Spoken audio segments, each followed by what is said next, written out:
रत्न नाम एक कन्या थिला विवाह होई सासु ननंद स्वामी ताड़ना से ही सही न पारि कूओ डेई पड़ुला से समय किए जड़े स्त्री उभा है। रत्नार हाथ धरी कहला से नारी उचित होई नाही आत्महत्या करी गृहे तुम्हें फेरी जाओ कहूची मुही तुमको आउ गंजना कही देवे नाही सबू परिवार फल सबू भोगिबे से माने गृहे जाई रह तुम्हें निश्चित मने महामाई माता बोली चिन्ही न पारिला साधु शरण जड़े स्त्री बोली मने कला। एहिठारे एक कथा कहूअछि सुन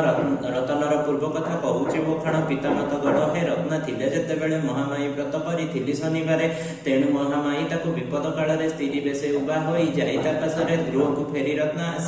आसे जेतेबेले सासु ननंद रतन को नेले समादरे मृत्यु स्थान रतन फेरी गला पुणी शनिवार ठारू व्रत आरंभिला पुणी ऐश्वर्य भोग कला गृहर